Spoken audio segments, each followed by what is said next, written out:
Olá amigos, já estamos de volta ao Brasil e agora com um pouco mais de antecedência para poder organizar a Campal e fazer uma das melhores campais para a honra e glória de Deus. Viemos fazer os últimos ajustes para a Campal de 2025 e Deus foi tão maravilhoso que nos deu muitas surpresas. Aqui descobrimos que o auditório central já está com ar-condicionado, alguns prédios foram reformados, a grande maioria com Wi-Fi. E surgiram 30 vagas a mais para a acomodação privativa, que já estavam esgotadas. Então não perca tempo, faça o mais rápido possível, garanta já a sua vaga. Muitas pessoas têm perguntado se nós vamos ter os estandes esse ano. Sim, nós vamos ter os estandes. E nós pedimos para que você que tem o interesse de fazer uma exposição ou venda aqui na nossa Campal, que mande o seu interesse então através do nosso WhatsApp, 19 99870 4871, para que a gente possa informar você como que você pode fazer essa aplicação. Uma das novidades que nós temos para esse ano é que se você trouxer um amigo não adventista, você vai ter um desconto e o seu amigo também vai ter um desconto. Entre em contato conosco no nosso WhatsApp para saber mais a respeito desse plano. Em breve teremos mais informações sobre a Campal. Lá na aba FAQ, você vai encontrar muitas informações que você precisa para chegar aqui, condução, locomoção, os aeroportos mais próximos, como você chegar aqui no local da instância Árvore da Vida. Se você tiver mais dúvidas, pode nos perguntar também no nosso WhatsApp.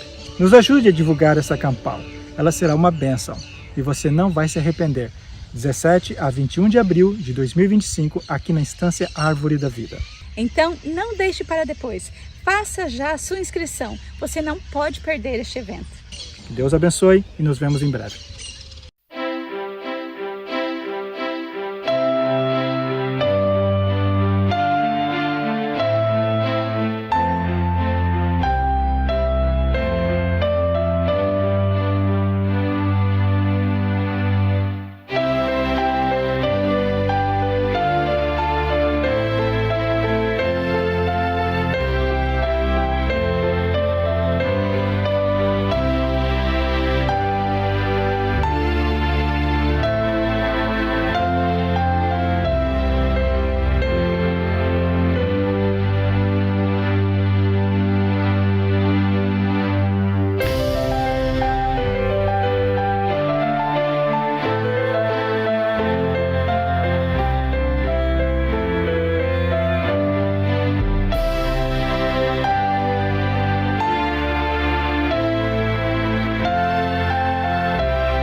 Olá, bem-vindo a mais um episódio de E aí, professor? Oi, Walter. Oi, Martin. Bom, pelo menos seu sorriso me diz que você não está do jeito que você respondeu. Bem, eu estou melhor do que você imaginava, certo? Estou muito feliz em ouvir isso. Você pode me dar detalhes? Bom, você não falou recentemente em um sermão sobre sorrir? Onde você fez mesmo esse sermão sobre sorriso, os músculos do rosto? Sim. Bom, vamos iluminar os sorrisos com todos os músculos. Isso, vamos usar os músculos que temos. Hoje falaremos sobre relevância. Você pode incluir muita coisa na relevância. Basicamente, você pode criar esse título e falar sobre muitas coisas. Mas queremos falar sobre coisas relevantes. Sim, coisas importantes e relevantes. Sim, que realmente importam. Bom, vamos começar então? Vamos orar antes, né? Claro. Nosso Pai Celestial, mais uma vez é um assunto importante. Pedimos que o Senhor nos abençoe essa conversa, ilumine a mente de todos, inclusive a nossa, e nos guie através dela para que o seu nome seja glorificado. Em nome de Jesus. Amém, Pai. Amém. Relevância. Esta relevância jamais deixará de existir. Este assunto é relevante já há 6.000 anos, não é mesmo, Martin? E antes disso, por uma eternidade. Portanto, a relevância deste assunto jamais vai acabar. E sempre que as pessoas abandonam o caminho da relevância, elas passam por momentos muito difíceis. Precisam ser conduzidas de volta ao caminho da relevância. E assim por diante. Então, na verdade, o que você está dizendo é que a palavra relevante está atrelada à palavra lembre-se. A relevância da qual vamos falar hoje é a centralidade de Cristo. Há uma tendência no mundo de rejeitar a pedra fundamental. Os sistemas religiosos do mundo colocam a tradição no lugar da pedra angular. Alguns deles chamam pelos mesmos nomes. Mas será que conhecem a relevância das alegações? Porque existe um reino, certo? O reino não é deste mundo. Se você foi redimido pelo sangue do Cordeiro, então você se torna um súdito desse reino. Você pode até estar neste mundo, mas não é dele. Agora, se olharmos para os tempos em que vivemos, somos levados a considerar que a Babilônia está prestes a cair. Não é essa a mensagem do segundo anjo? Não há uma repetição disso em alto e bom som no capítulo 18 de Apocalipse? Saiam dela, povo meu, para que não façam parte das suas pragas e dos seus pecados?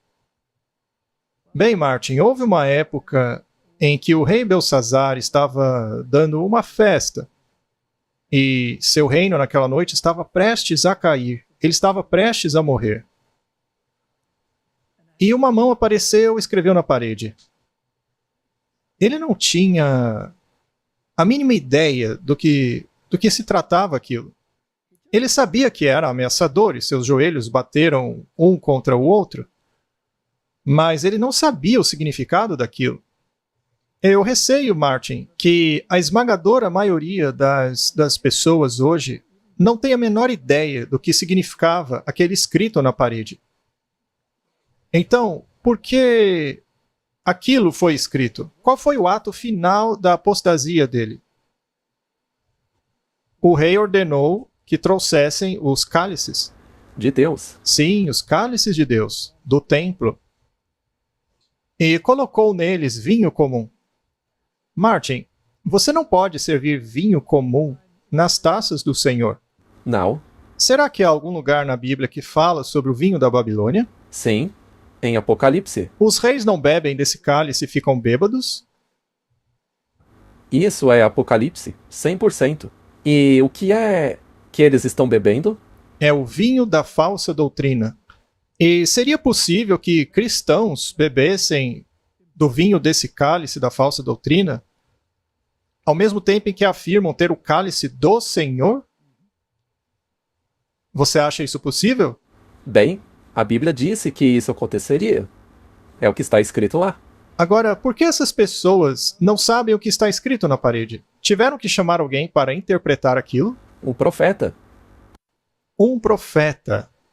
Tiveram que chamar o velho Daniel, né? Diga-me, o que significa isso? Mene, mene, tekel, ufarsim. O que significa? Porque eles não tinham ideia que a Babilônia estava pesada na balança. Em outras palavras, havia sido julgada. Onde ocorreu esse julgamento? No céu? Oh, um julgamento no céu. Isto não está soando familiar, Martin? Eu gostaria que sim. E se não, é hora de estudar, hein? Muito bem. Muito bem. As pessoas olharam para aquela escrita na parede e disseram: o que é aquilo? Eu acho que há pessoas na igreja, mesmo entre aquela que guarda os mandamentos de Deus e o testemunho de Jesus... peraí, deixa eu reformular isso. Que acham que guardam os mandamentos e que não se apegam ao testemunho de Jesus, elas certamente não conseguem ler o escrito na parede, né? Não, porque ignoram o testemunho. O que está escrito na parede, eles não têm ideia. Além disso, caso queiram mesmo profeta, são mais como aquele cara que disse: eu tenho 400 profetas aqui. Mas aí o outro disse: mas não tem um de Deus? Sim, existe um, mas eu odeio ele. Sim, porque ele fica falando mal de mim. Pois é, ele diz o que eu não quero ouvir. Martin, se não compreendermos os sinais dos tempos, nunca leremos o que está escrito na parede. E se não ouvirmos e não prestarmos atenção no que os profetas têm a dizer, jamais entenderemos. Isso é muito importante. Portanto, estamos vivendo em tempos muito difíceis. E quais são os problemas? Será que a mensagem sobre a centralidade de Cristo ainda é relevante? Sem dúvida que é. Mas e os acordos de Abraão? É justamente por isso que ainda é importante. Porque tudo vai começar a parecer muito bom. O que está faltando nos acordos abraâmicos? Cristo. Ah, Eles se centralizam em Abraão, sim, mas Cristo não está lá. não.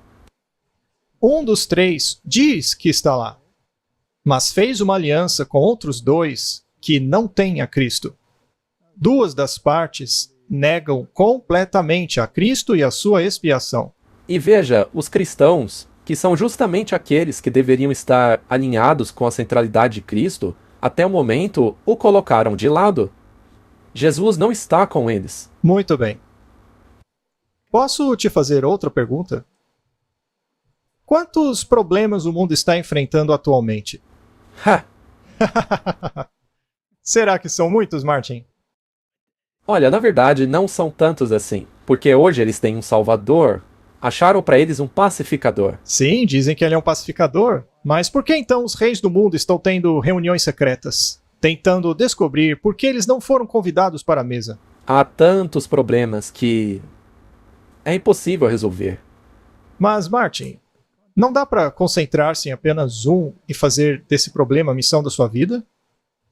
Hã? E o que dizer das pessoas famintas do mundo? Não é o nosso dever sermos gentis com as pessoas famintas do mundo? Claro que é.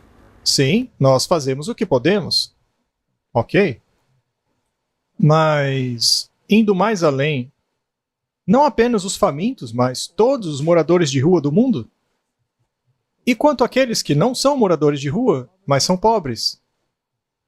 E quanto às pessoas doentes? E as convulsões sociais, desastres climáticos? E quanto aos desastres climáticos? E quanto a Gaza? E quanto ao Sudão? E quanto à Ucrânia? A África do Sul. E quanto à África do Sul?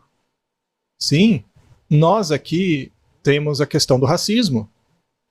E quanto às brigas religiosas? E o que dizer do movimento woke? Você não devia falar disso aqui, Martin. Seremos desmonetizados. Muito bem, então você diria que há muitas tendências que podemos seguir? Claro. Muito bem. Agora, a centralidade de Cristo. Quando Cristo andou nessa terra, ele era um espinho na carne de alguns? Sim, claro. Não foi por isso mesmo que ele acabou com uma coroa de espinhos? Você sabia que isso foi uma coroação sem que ele soubesse? Sim, sim. Toda a cerimônia, basicamente. Foi uma coroação. Muito bem. Então, quando ele ressuscitou, ele foi para o céu. E os discípulos foram inflamados pelo Espírito Santo. Eles eram populares? Não, pagaram com suas vidas. O Herodes não quis agradar os fariseus, colocando alguns na prisão e matando outros? Sim. Os fariseus adoraram isso. Muito bem. E quanto aqui eles estavam em desacordo? Não era com relação à centralidade de Cristo? Não era esse o cerne do embate? Sim, eles disseram a Pedro para não pregar nesse nome. Exato. E os reis do mundo, a Bíblia diz que eles estavam dispostos contra o Messias? Sim. Os reis se uniram contra Jesus. Falamos sobre isso da última vez. Os reis se uniram contra Cristo. E a Bíblia diz que no final os reis do mundo também se reunirão para a grande batalha. Eles reunirão suas forças no fim dos tempos, mais uma vez, para se posicionarem contra ele, só que na forma do povo que representa Cristo. Não é o que a Bíblia diz? Ok. Aqui vai outra pergunta. Se Cristo é o ponto central em torno do qual todas essas controvérsias acontecem, você não acha então que as igrejas, as grandes igrejas especialmente, estarão de alguma forma envolvidas nessa discussão? Claro que sim, Não é? tem que estar. Especialmente quando você chega lá em Apocalipse, que diz que o protestantismo apóstata se unirá. Isso mesmo, eles todos vão se unir. Vamos falar do protestantismo.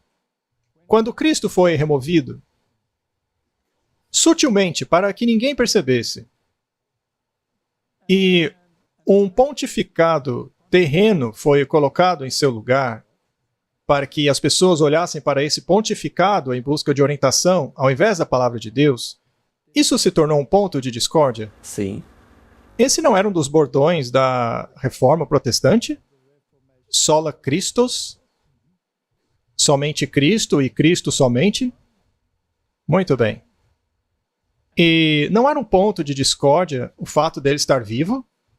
O que faz da missa uma coisa completamente inútil? Afinal, para que ter uma missa de morte contínua se ele já foi sacrificado de uma vez por todas? Por que você precisaria de um intermediário como a figura de um padre, uma vez que Cristo uniu os homens a Deus, nos dando acesso direto ao trono de Deus por meio de Cristo? e esses foram os pilares da reforma, quando o protestantismo foi criado. Esses foram os pilares do movimento. Muito bem. Portanto, aconteceram lutas justamente por causa da centralidade de Cristo. E será que os reformadores identificaram o papado como sendo o anticristo? Sim? Talvez um ou dois deles, né? Não. Todos. Todos os reformadores. E baseados em quê? Na Bíblia? Na Bíblia. Muito bem. Então, você diria que naquela época do declínio do reino judeu, antes de sua destruição, Cristo era o eixo em torno do qual tudo girava? E a destruição de Jerusalém foi um resultado direto da rejeição de Cristo? Sem dúvida. Porque todo o sistema judaico foi construído em torno do Messias. Todo o sistema de sacrifício apontava para ele. Sim, mas eles o rejeitaram. Graças a Deus, nem todos. Sim. Muito bem. Você acha que o mundo cristão pode chegar ao mesmo ponto por uma questão de conveniência? Sim. E isso também é bíblico? Isso também é bíblico. Ok? Então, houve guerras travadas por causa dessa centralidade? Muitas. Muitas guerras. Eu nem sei. Quanto sangue foi derramado devido à centralidade de Cristo? Muito, não é? Milhões. Muito bem. Mas isso até agora é só um pequeno contexto. Veja, eu acho importante que você tenha falado sobre isso. A importância dessa questão tem que ser percebida. Porque, pelo que vamos falar agora, sempre voltamos à questão de quão importante é a relevância da centralidade de Cristo. Muito bem. Veja, eu não quero me alongar nesse ponto, mas quanto esse ponto da centralidade de Cristo estava envolvido na reforma? Será que foi apenas uma questão de colocar Jesus de volta no centro das coisas? Ou também de rejeitar tradições pagãs espúrias que tornaram o cristianismo sem sentido? Foi todo um sistema, na verdade, que se volveu contra eles para defender essas tradições pagãs. Será que podemos orar pelos falecidos? Não, Então podemos orar para os santos e Maria? não, Isso então não é falar com mortos? 100%, Não é algo que Deus proibiu totalmente? completamente. Muito bem. Então não é só questão da missa, é todo o sistema. Segundo esse sistema, quantos mediadores existem? Ora, centenas? Centenas, talvez milhares. E a Bíblia diz que há apenas um intercessor. Então isso tudo é meio confuso, não é? Muito bem. O que eu estou dizendo, ou o que eu estou tentando dizer, é que essa centralidade, esta relevância, nunca terminou. E sempre esteve sujeita a ataques e guerras. Claro.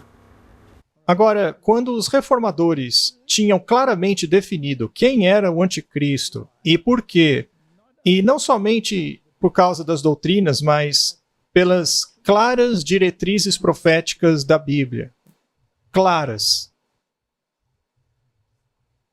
Será que poderia ser imaginado que eles dariam as costas a essa visão para passarem a adotar justamente a doutrina espúria e falsificada?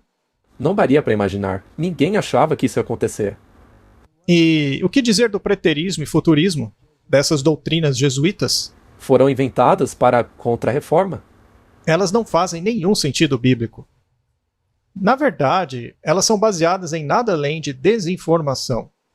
Elas não podem ser sustentadas com a Bíblia, apenas por meio de sermões gritados e falsos. E música, tambores, bateria, tudo para substituir o pensamento cognitivo. É a única maneira de convencer as pessoas. Isso não significa, então, uma rejeição total de Daniel capítulo 2, e o capítulo 7, o 8 e também o 9? Sim. Isso não significa uma rejeição total da visão dos reformadores de Apocalipse capítulo 13? Pelo menos com relação à primeira parte, porque a segunda nem estava lá quando a reforma estava em andamento.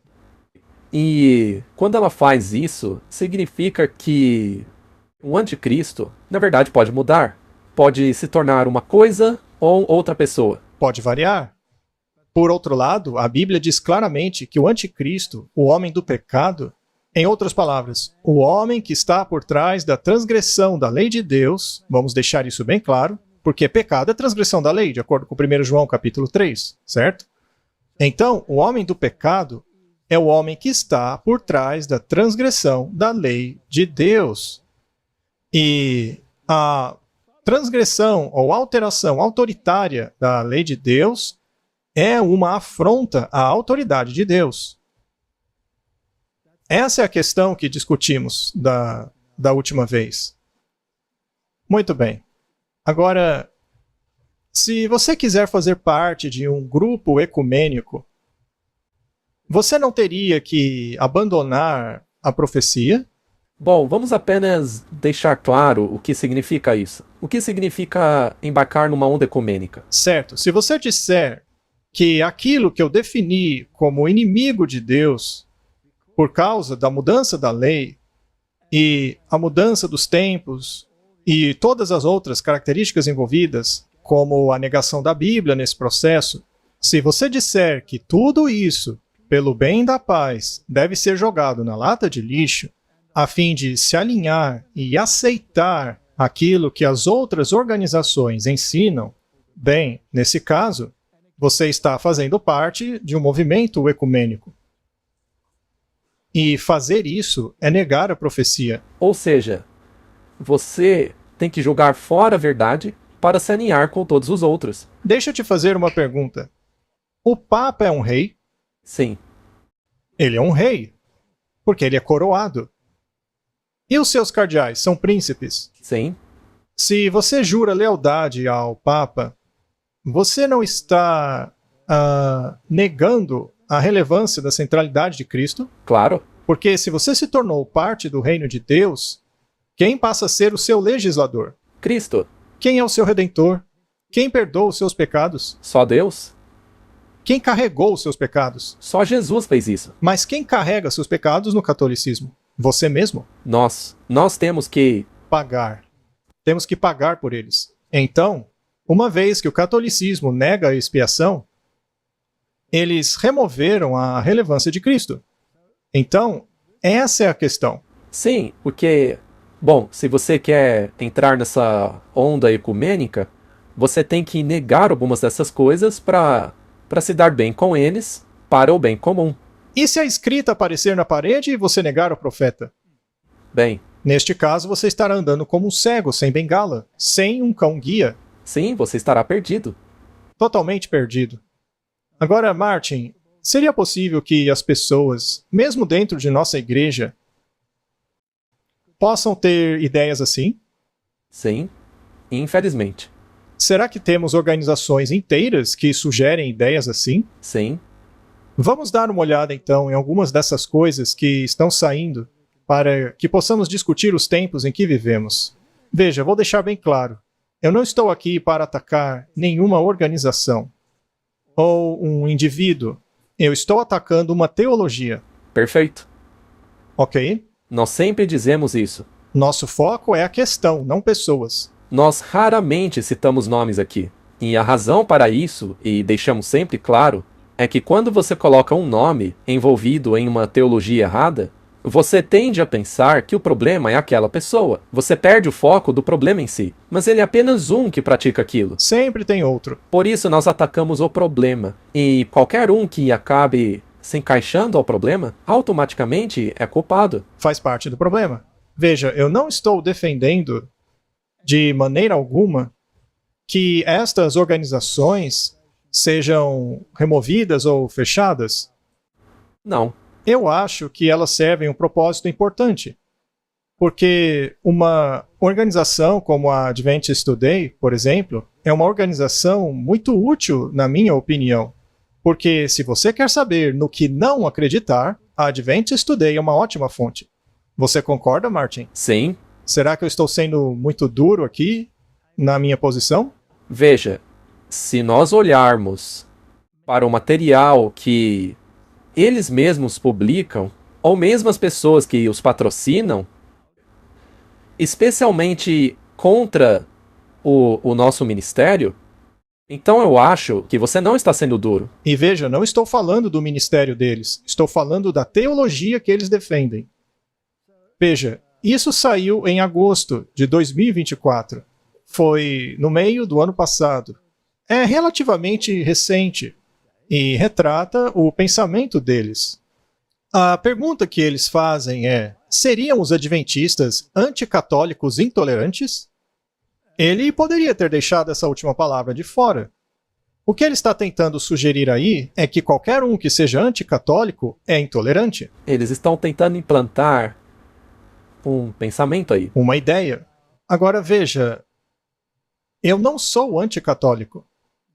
Eu mesmo fui católico. A metade da minha família é católica. Eu definitivamente não sou anticatólico, mas sou sim anticatolicismo. Correto? Definitivamente, porque o catolicismo rejeita a centralidade de Cristo. É a doutrina da igreja. É isso que o catolicismo defende. Agora, se você é anticatolicismo, isso faz de você um intolerante ou simplesmente alguém que estudou o assunto e concluiu que não se pode concordar com essa doutrina? Ora, a Bíblia diz o mesmo. Eu acredito no que diz a Bíblia. Assim acreditava Martinho Lutero. Então, de acordo com esse título, Lutero era um intolerante? Lutero definitivamente era anticatolicismo. Então, de acordo com eles, Lutero se encaixa. Os melhores amigos dele eram católicos. Ele era um padre católico. Mas então eles mudaram. Oficialmente, sim. E eles continuam. Hora de sermos honestos. Nós não meramente acreditamos que a nossa igreja é a única que pensa que está certa, ou mesmo que a nossa igreja é a única verdadeira, pois no próprio coração de nossa escatologia está o ensino de que a Igreja Católica Romana é quase sobrenaturalmente poderosa e irremediavelmente má, a inimiga de Deus e aliada do diabo. Ora, a Bíblia diz que o dragão deu à besta o seu trono, poder e grande autoridade. Então, é aliada sim do diabo. Agora, isso quer dizer que cada católico tem conhecimento disso? Não. De novo, não se trata da pessoa. O problema é o sistema. Por exemplo, se você conversar com um católico comum, você acha que ele sabe que o catolicismo rejeita a expiação? Claro que não. Eles não sabem. Não tenho a mínima ideia. A mínima ideia. Eles não sabem. Por acaso, o católico comum sabe que o Papa alterou os mandamentos de Deus? Você acha que eles têm noção disso? Não, eles não sabem. Apesar do catecismo dizer claramente isso. Mas eles não sabem. Pois é. E sendo esse o caso, nós vamos deixá-los na ignorância? Não, nós temos que informá-los. A melhor coisa que já me aconteceu, e ao mesmo tempo a pior coisa que me aconteceu, foi descobrir que o sistema no qual eu acreditava é aliado do diabo. E é claro que isso é um choque, mas a pessoa tem que saber. A Igreja Católica já mudou suas doutrinas, Nunca. ela modificou de qualquer forma, já revogaram qualquer coisa. Nada, nada, nada. Pois bem. Algumas das mesmas coisas que os antissemitas disseram sobre os judeus, nós adventistas dizemos em livros que prezamos a respeito dos católicos romanos. Aí ele está insinuando um livro específico, mas já vamos chegar lá. Mene Mene Tekel Upharsin. Eles não sabiam o significado disso até que o profeta lhes contou. E eles desprezam o profeta totalmente. Eles não saberão até que seja tarde demais. Eles buscam a dominação global. Martin, eles mesmos admitem isso. É para isso que os jesuítas foram criados. E se eles negam a história, achando que os jesuítas perderam seu propósito e hoje em dia só servem sopinhas, ora, eles estão muito enganados. A Igreja Romana está empregando todos os dispositivos para estender sua influência, para aumentar o seu poder em preparação para um conflito feroz e determinado para retomar o controle do mundo. Isso foi retirado do livro Grande Conflito. Eles odeiam esse livro. Eles admitem que nunca deveria ser distribuído. Eu não sei o que essas pessoas estão fazendo na Igreja Adventista. Eu não sei por que se chamam de Adventistas. O nome de sua revista não faz sentido. Eu só estou vivo hoje porque não acredito nessa bobagem. Você acredita? De jeito nenhum. Eu acredito no que diz Apocalipse capítulos 14 e 12. Ser adventista do sétimo dia é não negar as suas doutrinas. Eles negam totalmente o espírito de profecia. Ora, para eles, isso já era. Exatamente. E quando perceberam o engano que cometeram, será tarde demais. Não acreditam no que diz o profeta de Deus. Na verdade, eles acreditam nos profetas do mundo, porque eles nos apoiam. Mas quanto a essa profetisa aí, nós a odiamos. Eles querem assumir o controle da economia, tornando impossível para nós fazer negócios. Me pergunto se eles já leram a Rerum Novarum. Eu duvido. Por acaso a encíclica Rerum Novarum foi revogada? Não. Na verdade, o Papa Francisco ama citar a Rerum Novarum de vez em quando. Exato. Muito bem. Então eles obviamente não estão bem informados sobre essas questões. E faz com que todos, pequenos e grandes, ricos, pobres, livres e escravos, recebam uma marca na mão direita ou na testa. Muito bem, Martin. Seria a primeira ou a segunda besta que faz isso? É a segunda besta. Ora, parece que essa revista não entende de profecias, porque está aplicando isso à primeira. Mas é a marca da primeira besta por sua própria definição. Veja, eu não quero acabar com eles, mas eu só estou dizendo que quem escreveu esse artigo nunca estudou o catolicismo.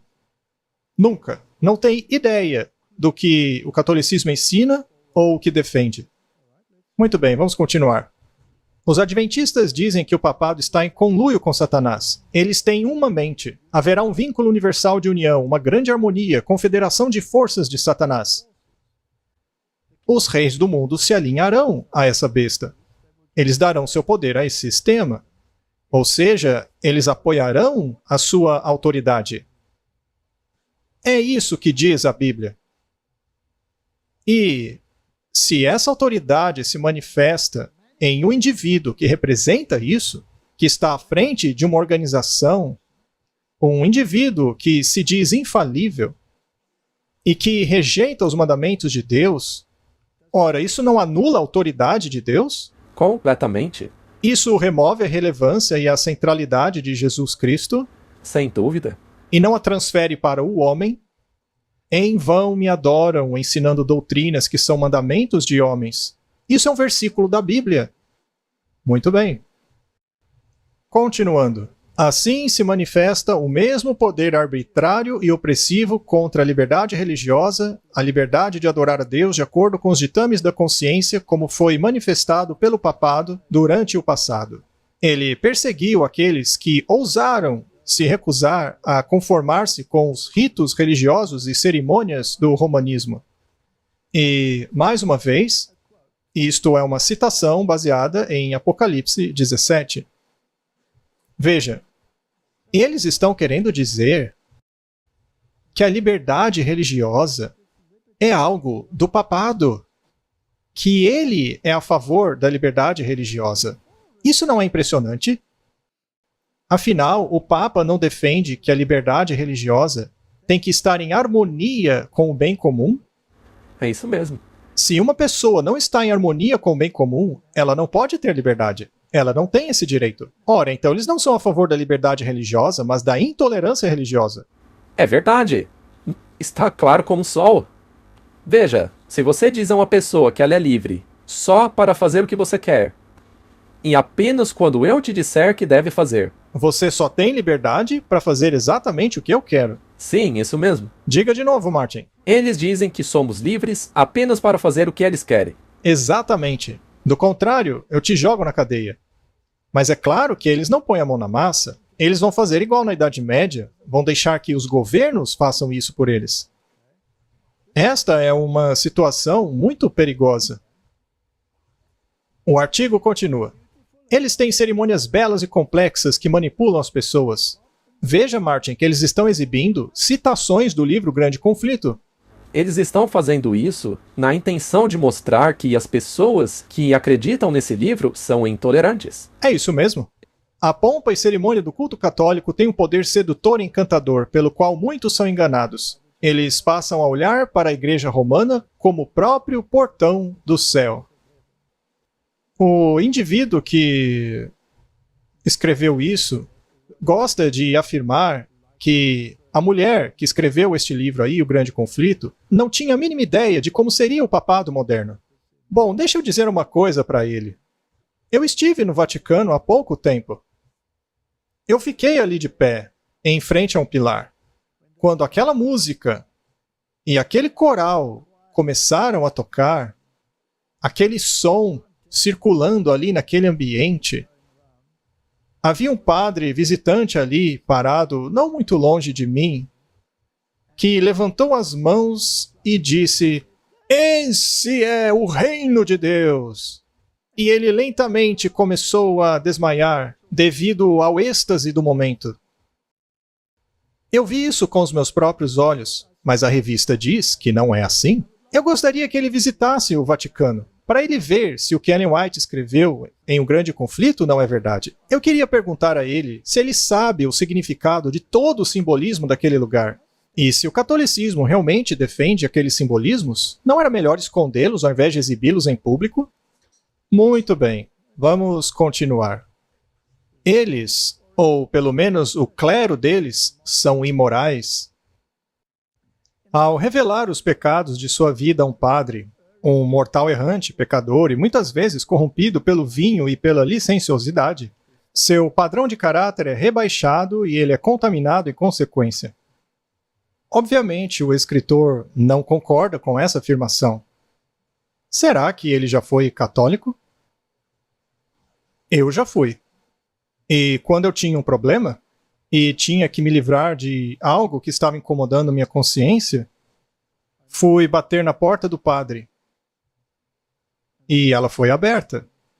E o que vi foi um homem totalmente embriagado, sentado na minha frente com uma garrafa de conhaque na mão.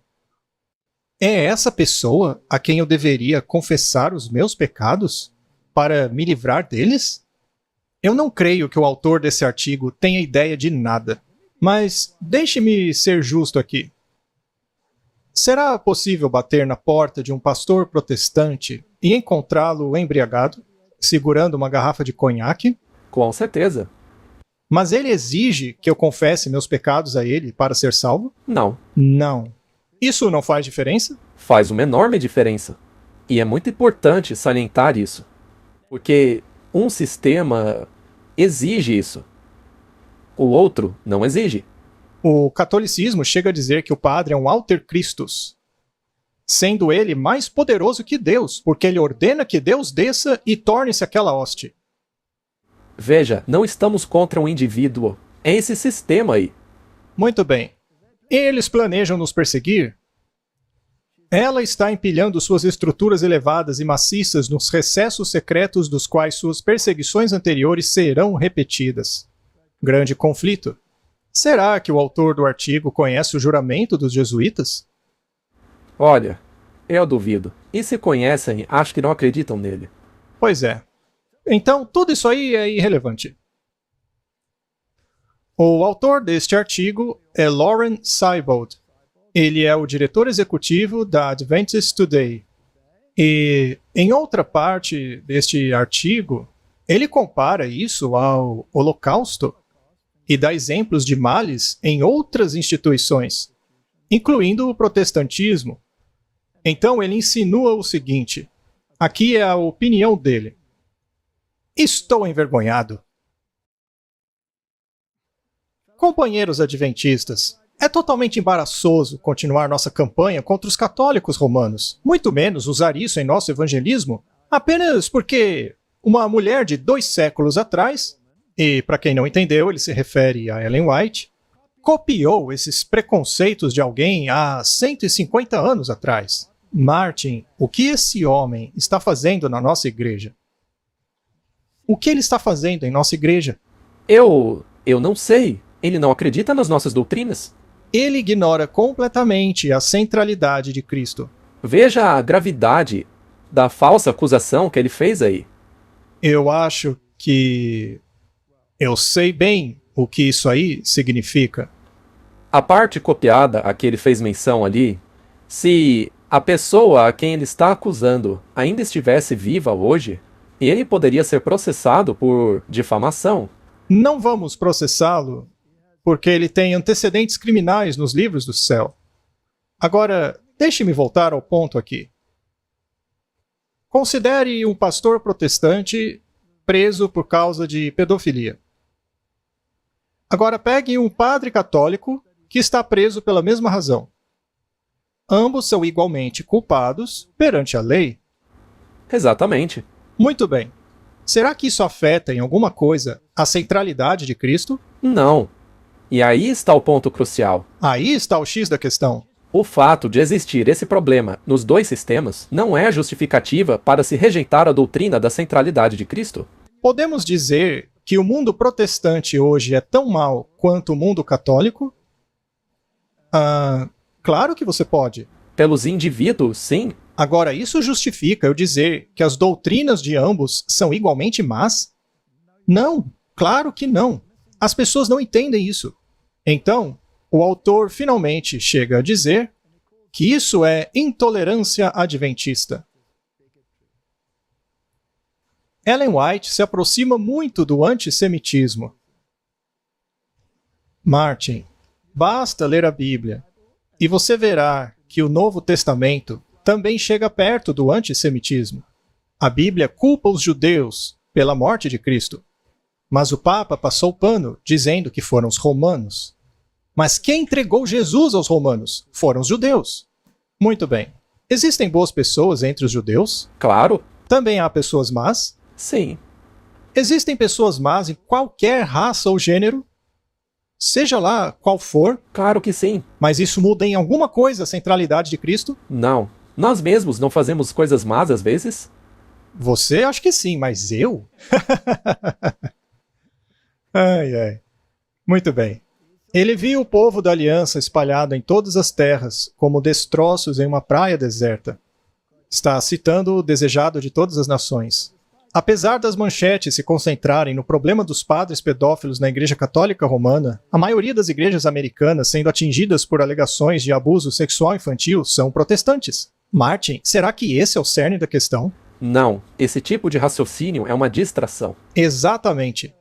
Martin, não estamos fazendo esse programa para expor a Adventist Today ou qualquer argumento sem sentido que eles tenham feito aqui. A questão é, qual é o cerne da questão? A questão é a relevância da centralidade de Cristo, seu reino e sua autoridade. Exatamente. Essa é a questão. E se a rejeição dessa doutrina é institucionalizada em uma organização, como a Igreja Católica Romana, então não se pode alinhar com essa organização sem se desalinhar com Cristo. Pronto, esse é o ponto do programa. Muito bem. Vamos pegar outro artigo escrito por este mesmo indivíduo. Também foi publicado na Adventist Today. Quão proféticos somos nós? À medida que os dispensacionalistas avançavam em sua escatologia, recuamos para um discurso presunçoso e alarmista. Passamos do ensinamento bíblico de que Jesus retornará um dia, e esperamos que em breve, para gritarmos perseguição toda vez que o Papa tem uma azia. Desde então, falhamos em antecipar algo significativo. O povo do livro não deu orientação profética sobre sequer um único evento importante nos séculos 20 e 21. 2 guerras mundiais, mortes estimadas em 50 a 80 milhões, 50 milhões de mortos na gripe espanhola, estoques nucleares capazes de destruir a vida na Terra, mudança climática, comunismo, fascismo, genocidas na Europa Central, Rússia, Turquia, Uganda, Ruanda, Iugoslávia e Camboja. Ou seja, um monte de distrações para tirar o foco. Exato. Tem distrações aí para todos os gostos. Você quer diluir o evangelho e se concentrar em outra coisa? É só escolher. Se eu fosse ele, eu escolheria um deles e diria: esse aqui é o meu problema. Vou garantir que vou defender a causa dos cristãos em seja lá onde for. O problema é que ele aqui está nos dizendo que nenhuma destas coisas aí foi profetizada pelo povo do livro, e que deveria ser assim. Isso tudo é irrelevante. Tudo irrelevante. O que importa é a centralidade e relevância do nosso Senhor Jesus Cristo. Muito bem. Então, Martin, quão importante é a centralidade de Cristo e seu domínio e governo e expiação dentro da economia chinesa? 0. Mas ele menciona aí a dominação econômica chinesa. Ora, se formos seguir a lógica dele, então todas essas coisas aí que ele cita deveriam ser previstas na Bíblia, profetizadas por ela. A Bíblia diz que haverá tumulto no fim. Bem, o pior é que ele faz referência a isso. Ele diz que pessoas como nós diríamos: ah, mas tudo isso daí faz parte do fim. Ora, é porque faz parte. Claro que faz parte. Ele continua dizendo: não previram nenhuma destas coisas. Martin, haverá fome, guerras, rumores de guerras. Pestilência. Todas essas coisas são esperadas. Será que ele nunca leu a Bíblia? Creio que não. Parece que ele nunca leu a Bíblia. Nós dissemos que as coisas iriam ficar ruins, mas não precisávamos de profecias enigmáticas com números e bestas para isso. Ou seja, Deus colocou esses enigmas na Bíblia, só que Deus não estava fazendo a menor ideia do que aconteceria. Então, por que ele colocou essas coisas na Bíblia? Deus colocou coisas que não são importantes. É isso que ele está dizendo. Por ele, você pode pegar o Apocalipse, arrancar, jogar fora, porque Jesus falou que o fim seria difícil e isso já basta. Continuando. Jesus já tinha dito que no mundo teríamos aflições, e enquanto vemos pessoas morrendo aos milhões, nós apenas murmuramos: fique de olho no Vaticano. Devemos ficar de olho em 2 bestas. Sim, devemos observar os sinais do mundo. E também olhar para a besta que saiu do mar e a besta que saiu da terra. Há uma descrição muito clara do que elas farão. E essa escrita, creio eu, está aparecendo na parede. Mas eles estão simplesmente jogando fora os escritos dos profetas, negando-os completamente para que as pessoas não saibam o que está escrito na parede. É isso mesmo? E o que aconteceu com eles no passado? Beberam o cálice com vinho falso. Caíram junto com a Babilônia. Caíram com ela. Muito bem, Martin. Continuando. Então eles vão começar a legislar leis dominicais e nos perseguir. Isto é uma citação de Ellen White, ele está zombando disso. Ora, já não está lá no documento 2025? Não é? Está lá. Está nos documentos papais? Sim. Eu tenho uma pergunta. Se tem uma moralidade específica que vai virar lei, que é contrária à moralidade de Jesus, então quem provavelmente ditará essa moralidade? Será Elon Musk? Não. Seria então Bill Gates? Não. Seria o Ramaphosa? Não. Seria então alguma instituição religiosa poderosíssima no nosso planeta? Sim. Você pode esperar uma rede religiosa mundial que dite a moralidade? Sim, com certeza. É mesmo? E se essa moralidade for contrária à moralidade da centralidade de Cristo? Aí você tem um problema. E se os reis do mundo escolherem seguir essa moralidade em vez da moralidade ditada por Cristo? Bom, neste caso você ficaria na pior. Então, eles estão dizendo que Cristo não é relevante. Aquele trono branco em Roma é relevante porque escreveu uma encíclica. Algum presidente ou economista já escreveu uma encíclica? Não. Não? Nunca escreveram uma encíclica? Não. Muito bem. Se esse é o caso, de onde podemos esperar virem as contribuições morais para a humanidade? De uma encíclica. De uma encíclica. E quem escreve encíclicas? O Papa. E você acha que ele realmente escreve isso sozinho? Ou acha que a besta tem escritores que unem-se para garantir que seja do jeito mais apóstata possível? Olha, é bem possível. Mas eu não sei. Talvez ele canalize com o chefe dele para saber o que escrever na encíclica? Eles citam Tomás de Aquino, que diz que não há problema em roubar quando você precisa, não é? Continuando. Qual é o significado dos 3 anjos? Em um dos nossos recentes seminários de sábado na Adventist Today, um dos meus professores de seminário disse que, quando ele prega nas igrejas, ele geralmente pergunta às pessoas: vocês sabem o significado das 3 mensagens angélicas? Podem explicá-los? Ele raramente vê uma única resposta satisfatória. E provavelmente isso é verdade, Martin. Infelizmente. Porque muitos adventistas perderam o rumo e não conseguem ler o que está escrito na parede. O problema é que, se você está pensando em expulsar o profeta de Deus, então você... Veja, não se estuda mais isso nas igrejas. Eu digo isso com tristeza, mas é por causa de artigos como esse que não se estuda mais essas coisas. E agora ele vai tentar nos agrupar com todos os outros dizendo isso aqui, ó. Por que nós adoramos no sábado? Somos a única igreja aprovada por Deus. Ele está sendo sarcástico. Mas o sábado é uma verdade aprovada por Deus. E aqueles que aderem a essa verdade, se estiverem nessa denominação, tudo bem.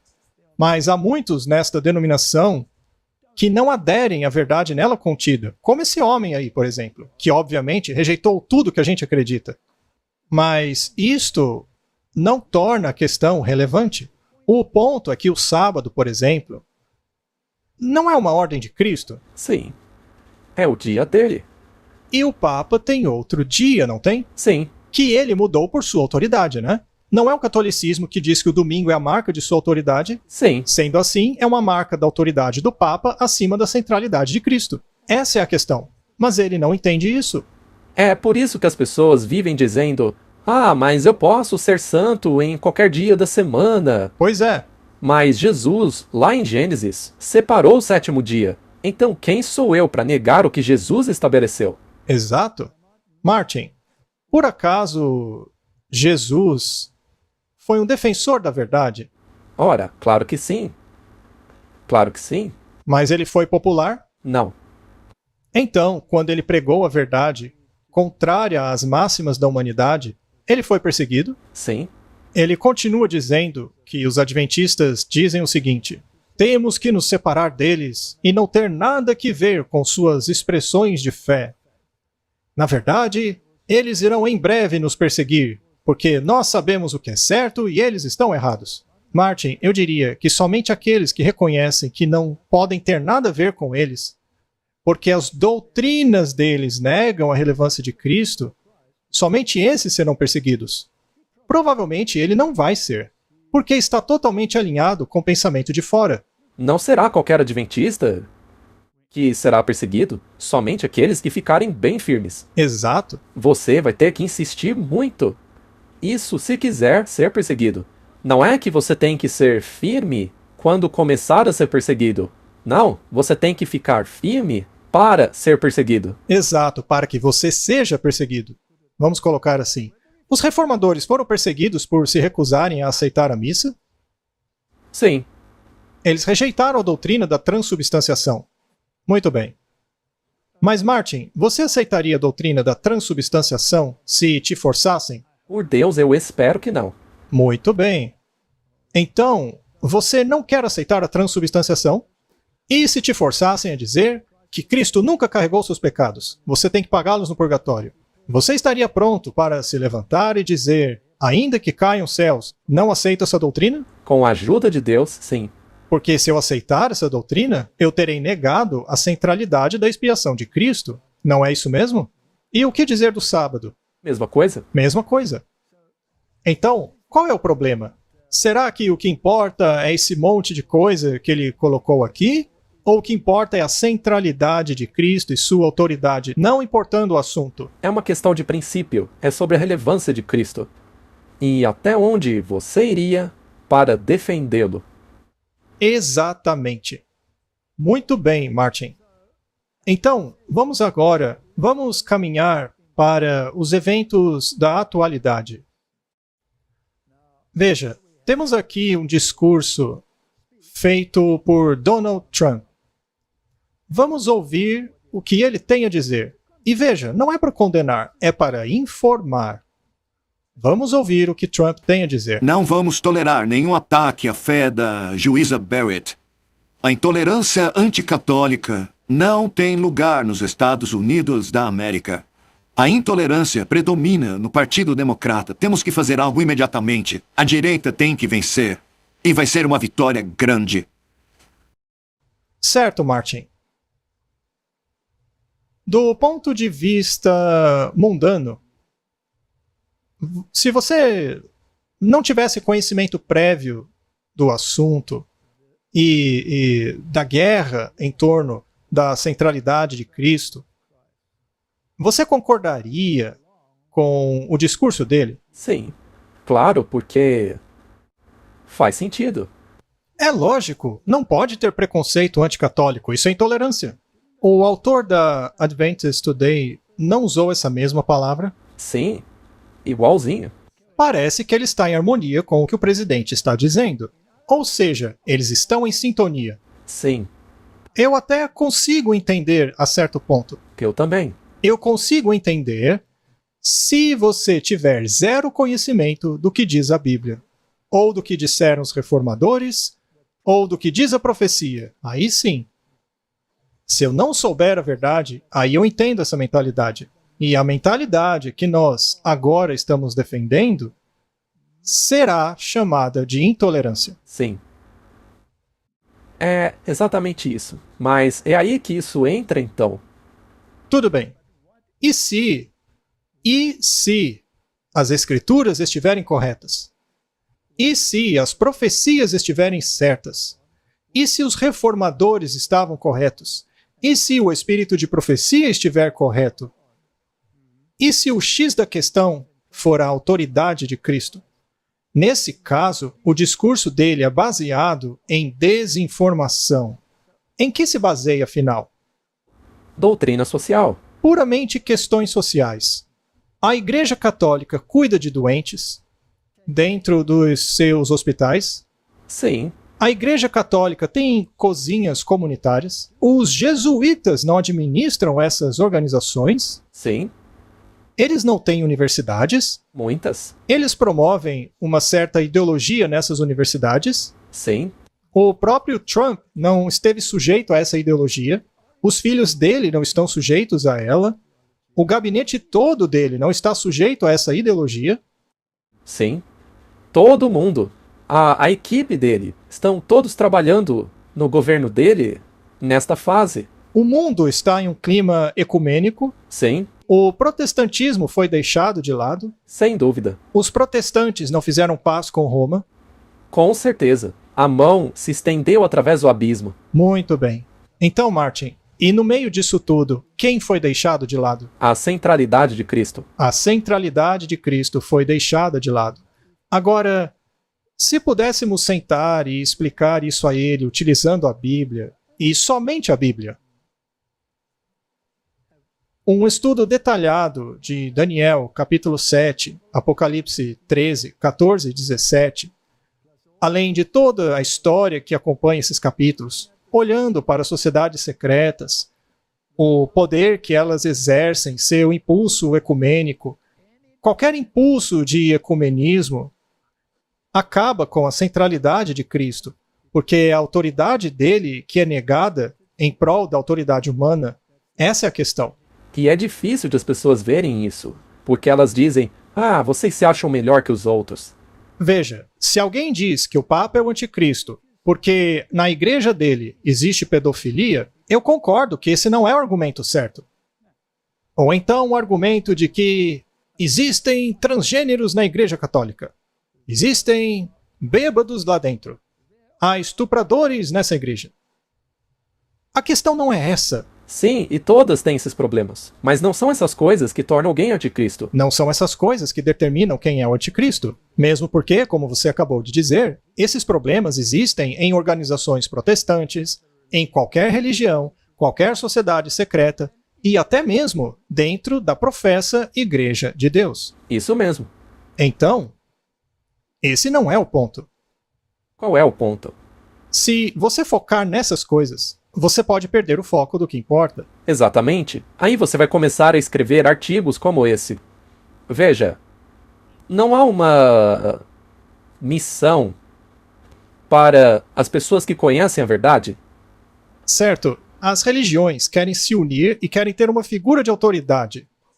E o papado se encaixa nisso. Veja, o que eu estou tentando dizer aqui é, se você quiser dizer que é um problema no sentido de intolerância contra católicos, neste caso, a questão não foi entendida, como você acabou de dizer. Trata-se de uma missão. Quem conhece a verdade tem a missão de levá-la a outros. Martin, se você se preocupa com o bem das pessoas, você não quereria, então, explicar isso para que elas entendam? Os reformadores não fizeram isso. Eles não conquistaram praticamente todo o mundo? Muito bem. Temos aqui um artigo do Independent dizendo assim: a igreja satanista mantém uma campanha para arrecadar meias para moradores de rua. Uma organização satanista da Flórida lançou uma campanha de meias para ajudar moradores de rua como parte de uma campanha. Sua declaração de missão diz: a missão do templo satânico é encorajar a benevolência e empatia a todos os povos, rejeitando a autoridade tirânica, advogando a prática do senso comum e da justiça, e ser dirigida pela consciência humana a empreender buscas nobres guiadas pela vontade individual. As pessoas não entendem que dentro desta enorme organização existem satanistas e luciferianos. Dentro desse sistema todo, um lado adora a luz e o outro as trevas. E, curiosamente, o lado da luz dá títulos de cavaleiros para os que trabalham para o lado das trevas. Curioso, não? Vamos colocar assim. Então, há uma organização que ensina e prega e é obrigada, de acordo com a sua doutrina, a praticar a benevolência. Você acha que Trump seria elogiado se ele dissesse que temos que acabar com a intolerância aos templos satânicos? Não. Por que não? Eles estão fazendo coisas boas. É exatamente esse o problema. É porque eles estão contra o pensamento religioso da maioria. Me deixe fazer outra pergunta. Quem são os conselheiros dele? Católicos? A maioria, pelo menos. Tem muitos evangélicos também? Na verdade, é um ecumenismo. A equipe dele é ecumênica. Muito bem. Você acha que ele tem muitos representantes da Igreja de Satanás no seu painel consultivo interno? Eu acho que não. Você acha que não, Martin? Você entendeu meu ponto? Esse indivíduo que estava escrevendo tudo aquilo na Adventist Today analisa essas questões e diz que somos intolerantes por atacarmos o catolicismo, sendo que os católicos fazem coisas boas. Exatamente. Mas veja quantas coisas boas os satanistas estão fazendo. Mas aí dizem, mas eles também fazem coisas más. Ora, os católicos também, protestantes também. Veja a declaração de missão desse templo satânico. Sou exatamente como a declaração de missão de protestantes e católicos. Acho que sou até melhor. Sou até melhor. Mas eu volto à questão. A centralidade de Cristo está aí? Claro que não. Muito bem. Portanto, isso é um problema na escolha que você faz? Sim. Você se uniria aos satanistas? Não. Por quê? Porque não ia cair bem, né? E porque removem a centralidade de Cristo. Sim, pra gente sim, mas eu estou dizendo às pessoas aí fora. Esse é o argumento delas. E isso é pra mostrar como o raciocínio delas não é lógico. Sim, é um raciocínio ilógico. Agora, o que acontece se a organização que eles realmente seguem fizer os seus principais palestrantes em eventos como posses presidenciais? E se eles não forem expressamente tão contra a centralidade de Cristo, mas apenas expressar isso em termos religiosos, não deveria ser exposto também? É claro que sim. Você participaria de um concílio ecumênico com eles? Não. Com toda certeza não. Embora na prática você possa, porque se você for no show de rock, você está adorando essa entidade. Ou um show de rave. Exatamente. Ou mesmo muitos shows cristãos. O Papa Francisco uniu o mundo contra si mesmo. Esse já é um artigo recente, de 14 de fevereiro de 2025. E é um artigo irônico também, não é? Nos quase 12 anos desde a sua posse, o Papa Francisco recebeu elogios e críticas em quase igual medida por sua posição franca sobre questões políticas.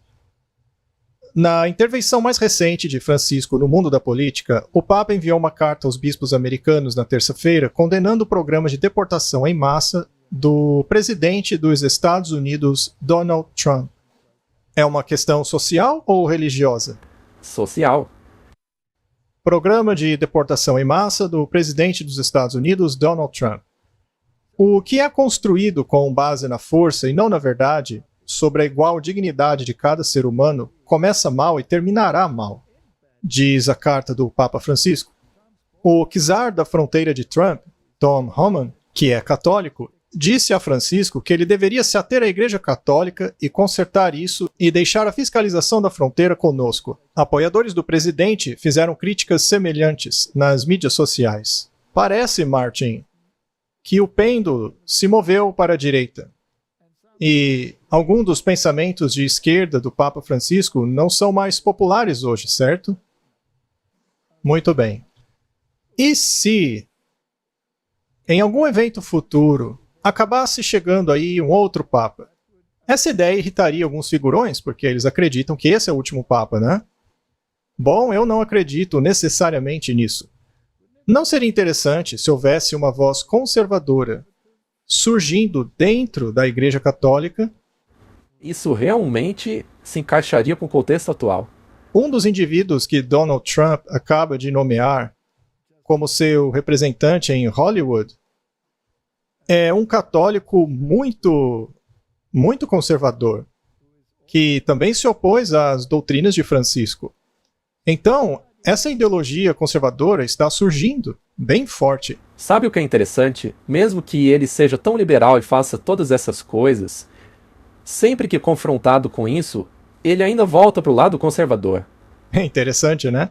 E se os evangélicos dissessem que temos que nos unificar e fortalecer a posição cristã no cenário mundial?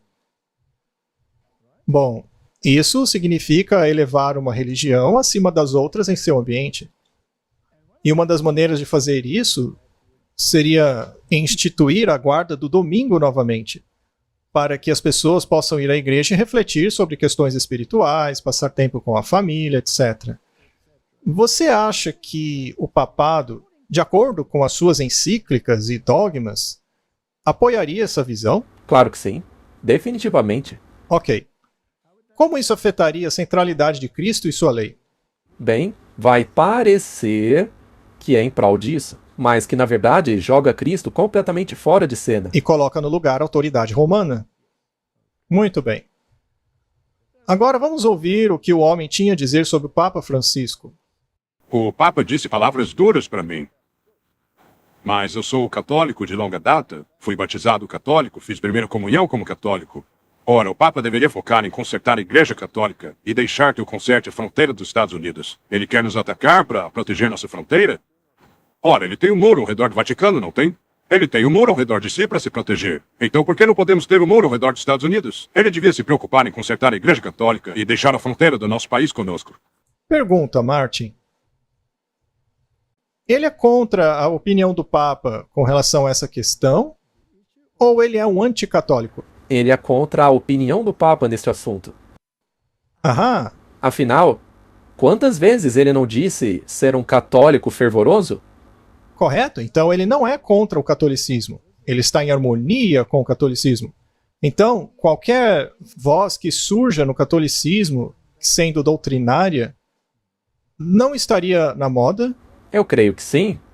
E é por isso que isso realmente enfatiza o porquê das pessoas serem tão... Ou melhor, por que os católicos conservadores ficam tão irritados contra o Papa Francisco? Inclusive, de acordo com eles querem o catolicismo raiz. Exatamente. Muito bem. Temos aqui um artigo interessante de uma agência de notícias católica. O Papa Francisco e Vance entram em conflito sobre Ordo Amoris. Vance, um católico? Ok. Ele é anticatólico? Não. Qual é o conflito aqui? É com relação ao sentimento da pessoa. Ele entraria em conflito com alguma questão doutrinária? Não, não entraria. Se o Francisco, de acordo com eles, estivesse seguindo a doutrina da igreja, a doutrina raiz católica, eles não estariam entrando em conflito. Exato.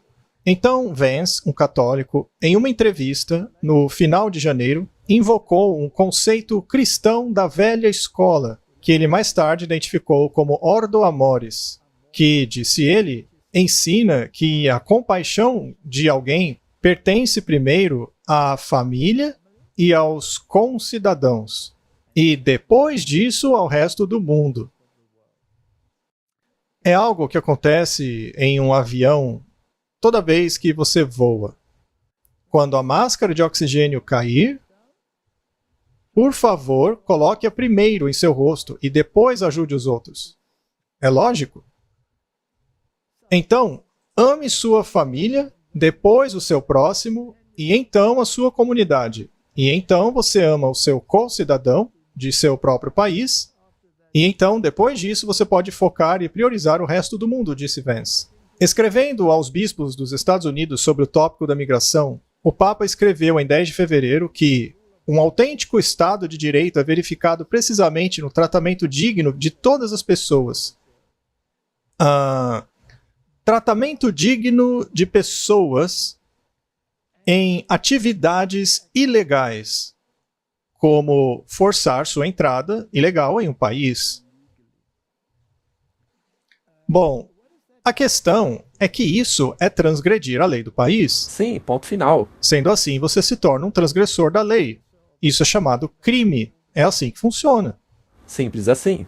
E como tal, você deve ser tratado como criminoso.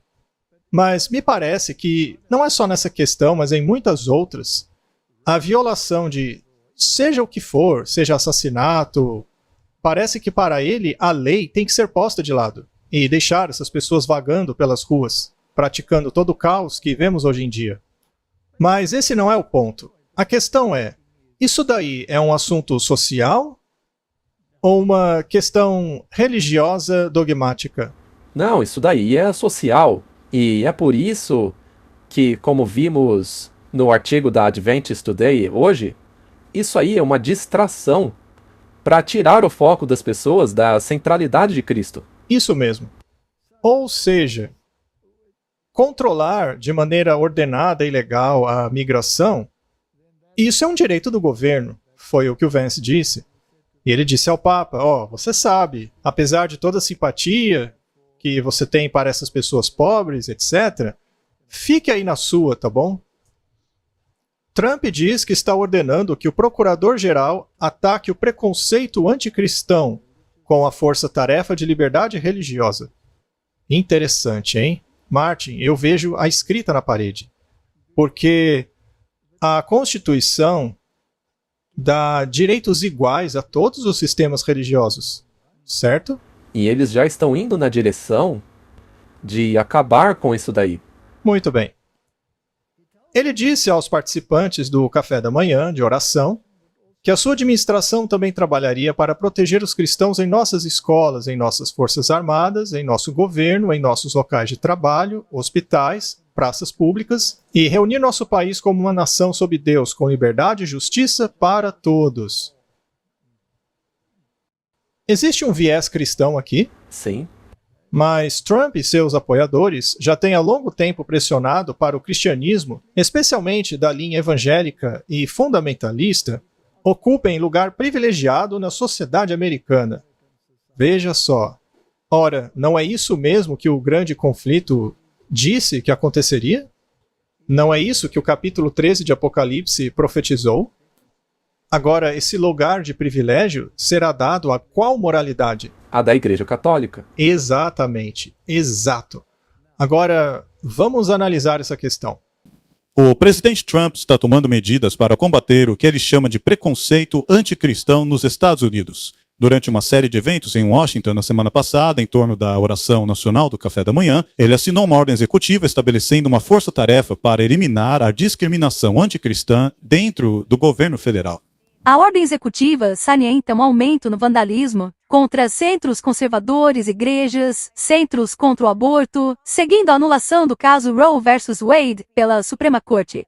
No café da manhã de oração da semana passada, Trump criticou o Departamento de Justiça, a Receita Federal e o FBI nominalmente.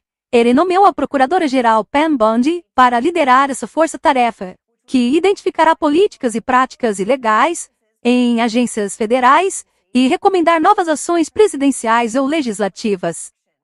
Também se concentrará na investigação e na acusação de casos de violência anticristã e de vandalismo. Vejam, enquanto eu estiver na Casa Branca, protegeremos os cristãos em nossas escolas, nosso exército, nosso governo, nossos locais de trabalho, hospitais, praças públicas. Nós traremos nosso país de volta como uma só nação sob Deus, com liberdade e justiça para todos.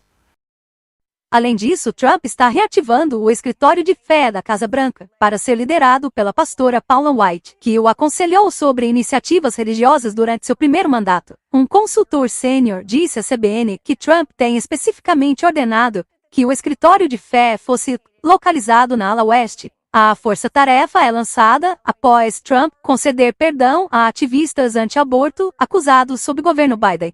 E depois que um relatório da Câmara de 2023 revelou um memorando da FBI mirando os católicos tradicionais como ameaças domésticas. Kerry.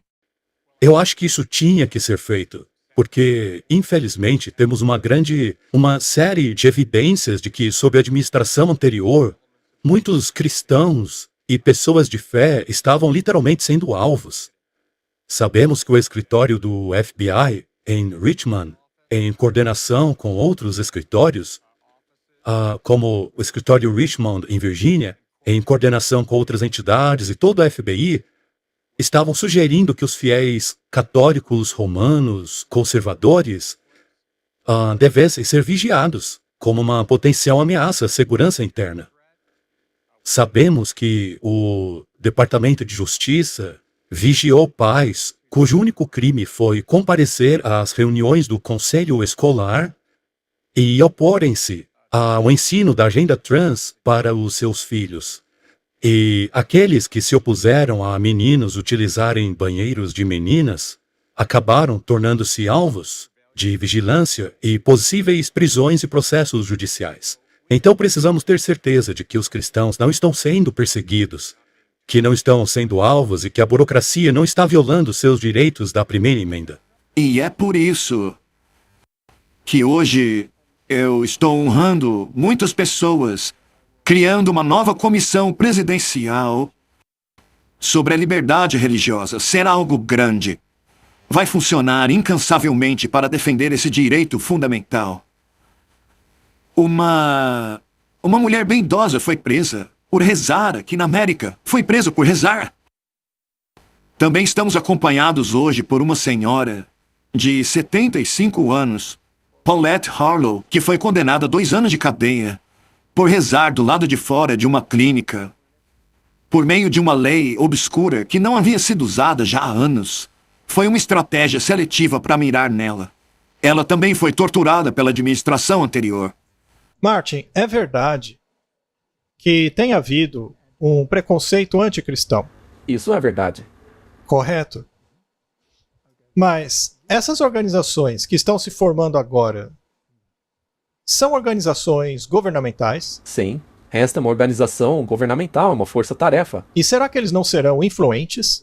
Não haverá envolvimento policial para garantir que isso não aconteça mais? Sim. Muito bem. Me parece muito bom, não é?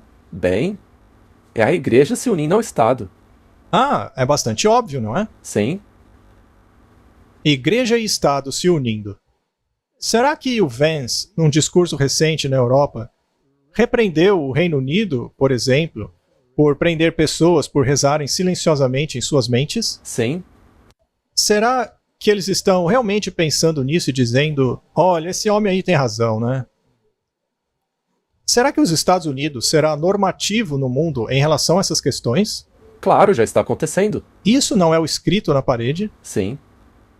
Você acha que muitas pessoas estão lendo o que está escrito e não estão entendendo ou nem mesmo enxergando? Super concordo.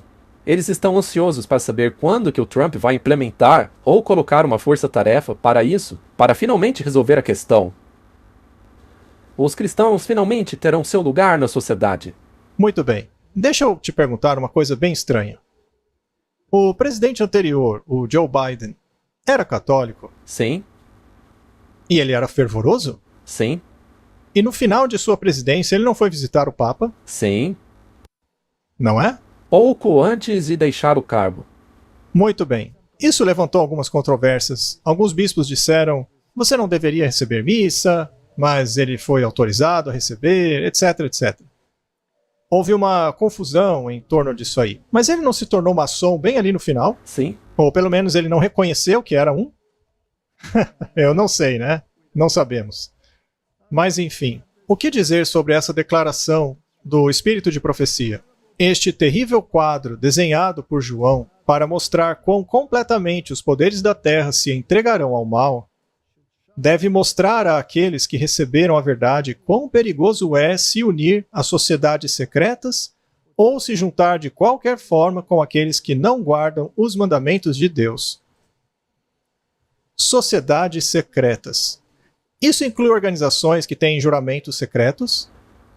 Sim. Os jesuítas não têm juramentos secretos? Sim. E os cavaleiros de Malta? Sim. Martin, você acha que o Opus Dei tem juramentos secretos? Você acha que os maçons também não têm? Claro. Todos eles têm juramentos secretos. Todas as organizações católicas estão competindo pela supremacia católica. Sim. Com certeza. Elas são muito bem sucedidas se você considerar todas as pessoas na administração. Bem, a representação católica nos tribunais, por exemplo, em todos os lugares, eles estão em toda parte. Em um altar maçônico, você tem todos os livros religiosos lá, não é? Eles têm o livro sagrado dos hindus, tem o Alcorão, a Tanakh, e também tem a Bíblia. Estão todos lá. São ecumênicos. E se você é ecumênico e está ligado às religiões que negam a centralidade de Cristo, então não estão negando a relevância de Cristo, a sua centralidade? Sim. Então, Martin, quem é o seu guia moral? Você diz num cenário ecumênico? Não, o seu guia moral. O meu é Jesus Cristo. O seu é Jesus Cristo. E se os atributos deste guia moral a quem você segue colidissem com aqueles que são propagados no mundo hoje? Neste caso, eu entrarei em conflito com o mundo. Então é um conflito de mentes. Sim, O seu canal chama conflito de mentes, não é? Será que essa declaração é um aviso? eu acho que sim. É uma advertência, né? Então, Martin, vamos terminar dizendo que o nosso trabalho é agressivo. E eu admito que provavelmente fomos, aos olhos de muitos, agressivos na conversa de hoje. Você não acha? Claro, fomos sim. Provavelmente receberemos muitos comentários dizendo que fomos antagônicos para com a pessoa e que isso deveria ter sido feito com mais amor. Mas, Martin, quem estamos defendendo aqui? Cristo. Cristo. E a sua relevância em seu próprio reino e a da sua lei. Se me amais, guardai os meus mandamentos, Sim, para que tenhais direito à árvore da vida. Isso não está no Apocalipse? Aqui estão os que guardam os mandamentos. Em verdade, guardareis os meus sábados. Poderíamos mostrar aqui verso após verso, não vamos fazer isso. Mas a verdade é que a nossa guerra é agressiva porque somos soldados de Jesus. Agora, se você é um soldado de Jesus, então a relevância e a centralidade de Cristo é o seu objetivo. Qualquer coisa que a negue ou diminua a relevância de Cristo é o seu inimigo. É simples assim. É assim que funciona. Devemos levar a bandeira manchada de sangue até as fronteiras do inimigo. Temos que pregar essas coisas. Vamos amarrar bombas em nós e nos explodir? não. Isso seria inútil. Não poderíamos pregar depois de fazer isso. E acabar com tudo, não é? Qual é a nossa arma? A Bíblia Isso aqui, ó. Isso é a sua arma? é a minha única arma. Nossa única arma. Muito bem. Veja, se me permite uma intervenção rápida, é uma espada de 2 gumes. Ela deve cortar você também, não é? Deve me cortar também. Continuando. Não lutamos contra a carne e o sangue, mas contra principados, potestades, contra os governantes das trevas desse mundo. Estamos lidando com uma mentalidade demoníaca que tem estado por aí desde a queda de Adão. É isso mesmo. Contra as hostes espirituais da maldade nos lugares celestes. Maldade espiritual, Martin. Se consentirmos em depor nossas armas, em baixar a bandeira manchada de sangue e nos tornarmos cativos e servos de Satanás, Satanás é o inimigo da lei de Deus, certo? Ele odeia a lei de Deus. Sim, ele a odeia. Podemos até ser libertados do conflito e do sofrimento. Veja só, Satanás vai nos deixar em paz. Se você está acorrentado à carruagem dele, ele te deixa em paz. Mas essa paz será conquistada somente com a perda de Cristo e do céu. Este é um aviso sério para aqueles que escrevem artigos como o que acabamos de ler no início do programa. Isso pode parecer duro, mas é uma questão de vida ou morte. Exato. E eu certamente não tenho nada contra aquele irmão. Eu não quero o mal dele, mas sou completamente contra o que ele disse. Não podemos aceitar a paz nestas condições. Que venha a guerra, então. Guerra até o fim da história da Terra, em vez de paz por meio da apostasia e do pecado. Amém? Esta é a nossa mensagem. E é esta profetisa que nos ajuda a entender o que está escrito na parede. Precisamos entender o que está escrito. E, Martin, sabe de uma coisa? Enquanto aquele dedo escreve na parede e as pessoas estão sentadas com taças de vinho cheias de abominação, bebendo-as em taças supostamente sagradas, estão repetindo o que Belsazar fez em sua época. Estão fazendo igual. É uma vergonha. Precisamos entender a reforma protestante, ou como disse Grayton Guinea, o historiador da Inglaterra, no final dos anos 1800, ele disse, ou então teremos que lutar mais uma vez pela reforma protestante. e as suas palavras se tornaram realidade. Vamos orar. Pai Celestial, a questão é a relevância de Cristo, é a sua centralidade. A questão é a autoridade e lei de Cristo. E o mundo está negando isso. Está criando ligações de tal forma que Jesus está sendo removido como pedra angular. Mas quem rejeita a pedra fundamental, seu edifício desmorona. Senhor, abre os nossos olhos para que possamos ver. Essa é a minha oração, em nome de Jesus. Amém. Amém.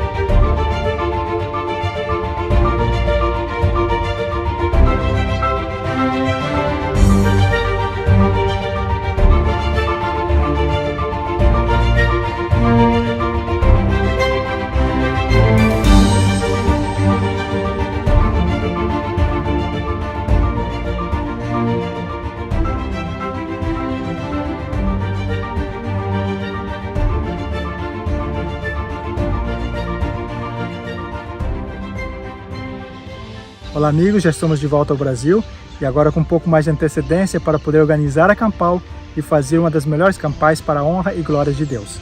Viemos fazer os últimos ajustes para a Campal de 2025 e Deus foi tão maravilhoso que nos deu muitas surpresas. Aqui descobrimos que o auditório central já está com ar-condicionado, alguns prédios foram reformados, a grande maioria com Wi-Fi. E surgiram 30 vagas a mais para a acomodação privativa, que já estavam esgotadas. Então não perca tempo, faça o mais rápido possível, garanta já a sua vaga. Muitas pessoas têm perguntado se nós vamos ter os estandes esse ano. Sim, nós vamos ter os estandes. E nós pedimos para que você que tem o interesse de fazer uma exposição ou venda aqui na nossa Campal, que mande o seu interesse então através do nosso WhatsApp, 19 99870 4871, para que a gente possa informar você como que você pode fazer essa aplicação. Uma das novidades que nós temos para esse ano é que se você trouxer um amigo não adventista, você vai ter um desconto e o seu amigo também vai ter um desconto. Entre em contato conosco no nosso WhatsApp para saber mais a respeito desse plano. Em breve teremos mais informações sobre a Campal.